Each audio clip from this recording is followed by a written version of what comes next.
नमस्कार, साफ संदेश से मैं अनिल कौशिक। न्यूज़ अपडेट 7 बजे कार्यक्रम में आप सभी दोस्तों का स्वागत है। तो दोस्तों, न्यूज़ अपडेट कार्यक्रम के प्रारंभ में आज हम चर्चा करेंगे कोरोना पर। तो कोरोना का ग्राफ जो है दोस्तों, देश के अंदर दिन प्रतिदिन बढ़ता जा रहा है और वैक्सीकरण का कार्य भी तेज़ी से जारी है। मगर इसके बावजूद जो संक्रमित कोरोना के मरीजों का दौर है वो भी दोस्तों गंभीर और ख़तरनाक मोड़ के ऊपर हैं। और देश के अंदर जितने मामले आ रहे हैं दोस्तों, महाराष्ट्र में कहीं ना कहीं आधे मामले दर्ज किए जा रहे हैं। आज भी 17,000 से ज़्यादा जो है देश में मामले दर्ज किए गए और अकेले 8,300 से अधिक मामले महाराष्ट्र में दर्ज किए गए दोस्तों। कल भी महाराष्ट्र में 8200 के करीब मामले आए थे दोस्तों। और अगर हम मौत का सिलसिला देखें तो दोस्तों ये भी है तेज़ी के साथ बढ़ता जा रहा है। और ये सेकंड स्ट्रेन जो कोरोना का है ये कहीं ना कहीं मौत के मामले में दोस्तों पहले के मुकाबले ज़्यादा गंभीर और क्रिटिकल है दोस्तों।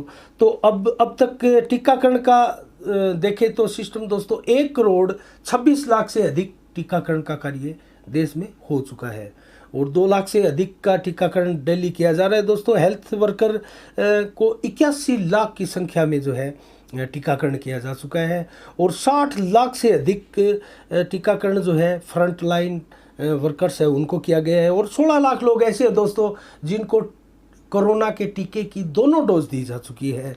और अब तक संक्रमित लोग हैं देश में, उनकी संख्या देखें तो दोस्तों 1,10,46,914 की ये संख्या है। और ठीक हुए उनकी संख्या दोस्तों 1,07,38,501 संख्या है ये।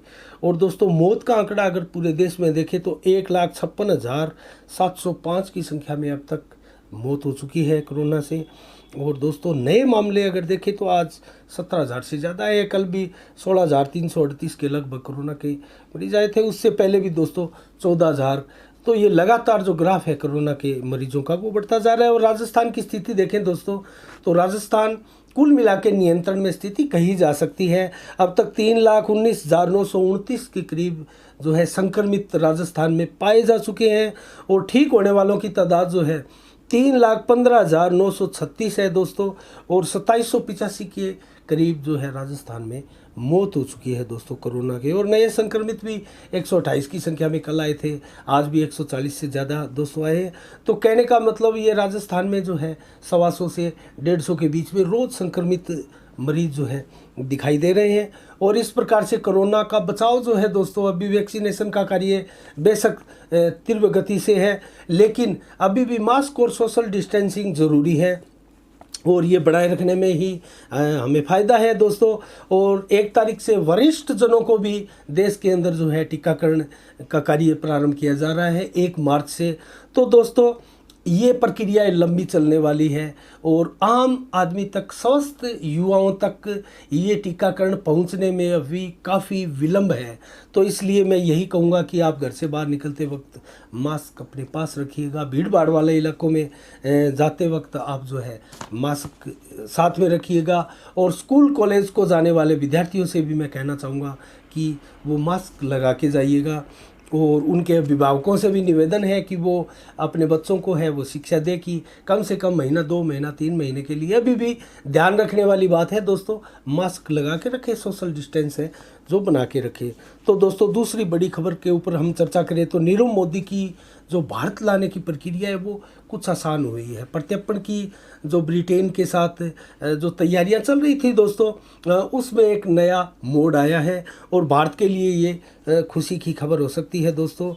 जो ब्रिटेन की कोर्ट ने ये कहा है दोस्तों कि नीरव मोदी का जो करते हैं, जो उनके विरुद्ध एविडेंस हमारे पास आए हैं वो सज़ा के लिए पर्याप्त है। तो इस आधार पर जो है प्रत्यर्पण की जो राय है वो उनकी आसान हुई है दोस्तों। तो अभी भी अब अगर हम देखें दोस्तों तो बहुत सी अड़चनें अभी भी नीरव मोदी को जो है भारत लाने की राह में आड़े आएगी।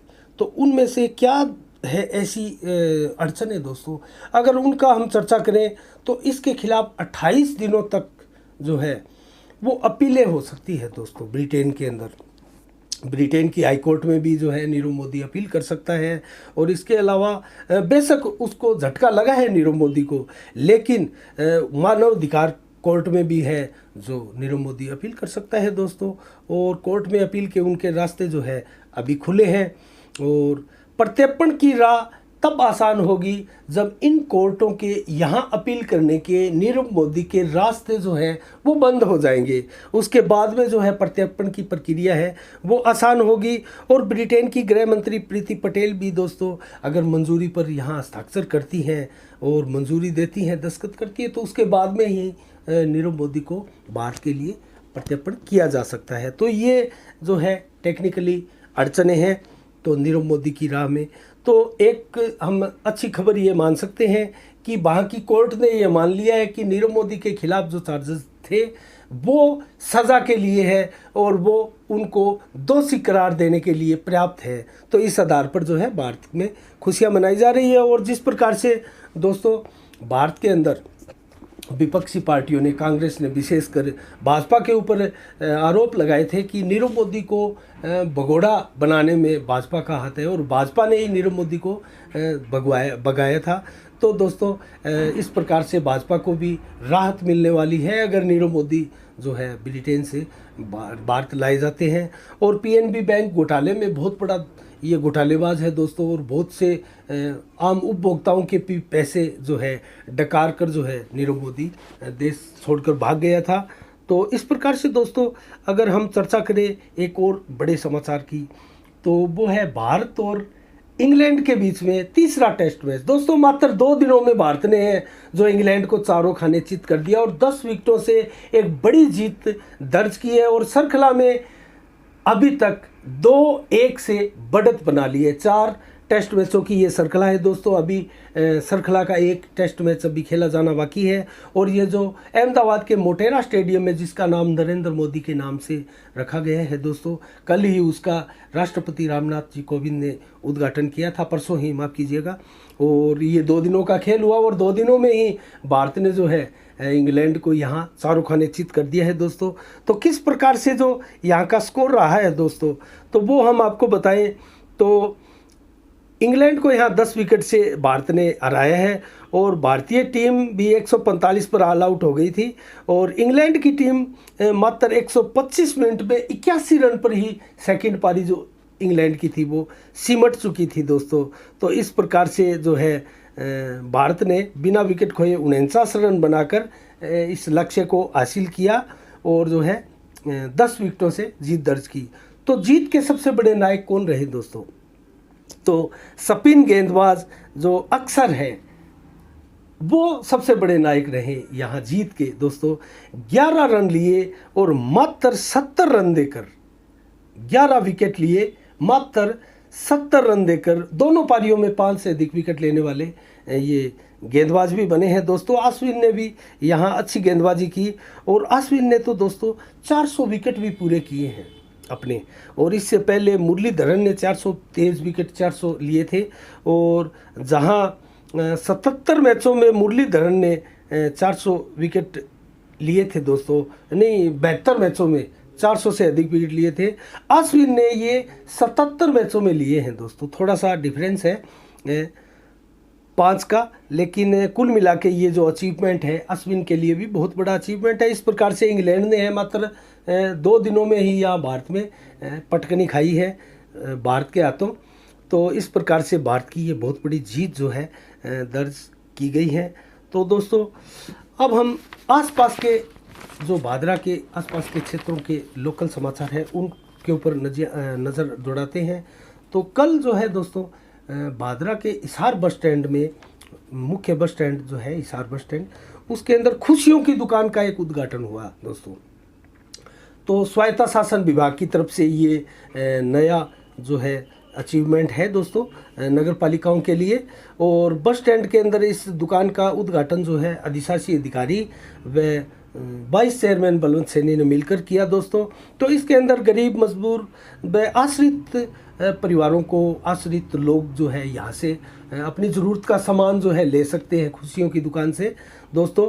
तो मैं एक साफ संदेश के माध्यम से यहाँ के लोगों से अपील करना चाहूँगा दोस्तों कि ये जो ये जो खुशियों की दुकान बस स्टैंड पर खुली है दोस्तों, तो हमारे घर में कोई वेस्टेज सामान है दोस्तों, या हम दान पुण्य करना चाहते हैं किसी चीज़ का, तो दोस्तों वो हम ले जाकर खुशियों की दुकान पर दे सकते हैं। वहाँ से जो है गरीब मजदूर लोग हैं और आश्रित लोग हैं, ऐसा है जो लोग हैं दोस्तों, वहाँ से ये सामान लेकर अपनी ज़रूरतें निकाल सकते हैं।